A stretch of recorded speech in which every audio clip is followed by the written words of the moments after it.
Coba bayangin ini, ada dua kapten kapal yang sama-sama mengambil keputusan untuk tetap berlayar meskipun cuaca terlihat kurang baik. Yang satu berhasil sampai tujuan dengan selamat, yang satu lagi justru mengalami kecelakaan karena tiba-tiba badai besar datang. Padahal keputusan awal mereka itu sama. Tapi anehnya, kapten yang kapal yang selamat mungkin akan dianggap berani dan berpengalaman. Sementara kapten yang mengalami kecelakaan bisa dianggap ceroboh atau gagal. Kenapa bisa begitu?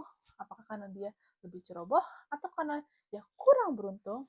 Halo, aku Devi dengan NIM akhir 016 akan mengajak kalian untuk sama-sama memahami apa itu moral luck.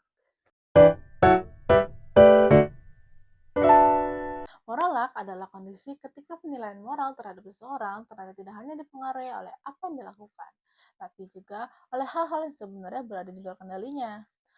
Padahal secara umum kita percaya bahwa seseorang seharusnya hanya dinilai dari apa yang bisa dia kontrol. Namun, dalam kenyataannya, kita sering menilai seseorang berdasarkan hasil akhir dari tindakannya, meskipun hasil tersebut tidak sepenuhnya ia tentukan. Konsep ini pertama kali banyak dibahas oleh Thomas Nagel dan Bennett Williams. Menurut Nagel, moral luck terjadi ketika aspek penting dari tindakan seseorang bergantung pada faktor di luar kendalinya, tapi tetap menjadi dasar penilaian moral. Ia juga menjelaskan bahwa keberuntungan ini bisa muncul dalam berbagai bentuk, seperti hasil akhir, situasi yang dihadapi, karakter seseorang, hingga rangkaian sebab akibat yang membentuk dirinya. Dalam kehidupan sehari-hari, misalnya ada dua orang yang melakukan kesalahan yang sama, seperti lalai atau ceroboh dalam melakukan tindakannya. Namun, hasilnya berbeda. Yang satu tidak menimbulkan apa-apa, sementara yang satu lagi menimbulkan dampak yang besar.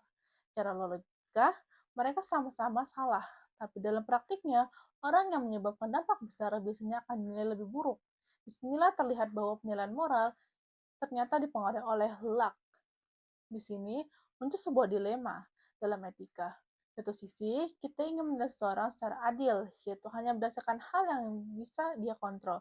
Namun di sisi lain, kita sebagai manusia tetap sulit untuk mengabaikan hasil nyata yang terjadi. Hal ini juga sejalan dengan pemikiran Bernard Williams, yang menyatakan bahwa kehidupan moral seseorang tidak bisa dilepaskan dari konteks dan pengalaman yang ia jalani, yang sebagian besar tidak ia pilih sendiri. Menurut aku, ini menunjukkan bahwa penilaian moral tidak sesederhana benar atau salah. Ada faktor luar yang ikut mempengaruhi dan membuat moralitas menjadi lebih kompleks. Sebagai bentuk argumentasi, aku melihat bahwa moral luck tidak menghapus tanggung jawab seseorang. Artinya, jika seseorang melakukan kesalahan, maka kesalahan itu tetap ada. Namun, konsep ini membantu kita untuk memahami bahwa tingkat penilaian terhadap kesalahan tersebut seringkali dipengaruhi oleh faktor di luar kendali. Dengan kata lain, kita perlu lebih berhati-hati dalam menilai, karena tidak semua hasil sepenuhnya ditentukan oleh individu itu sendiri.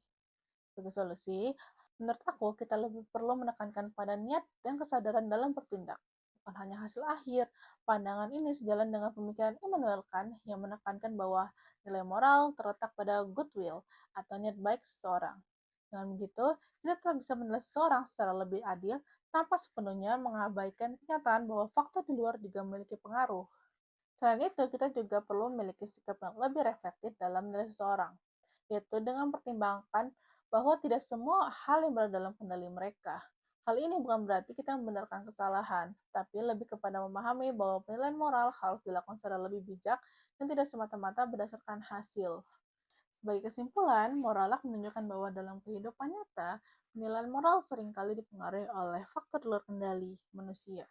Meskipun begitu, tanggung jawab moral tetap ada. Oleh karena itu, kita perlu menyeimbangkan antara melihat niat, tindakan, dan juga memahami adanya pengaruh luck agar penilaian yang kita berikan bisa lebih adil dan tidak terlalu sederhana. Sekian dari saya, terima kasih. Bye-bye.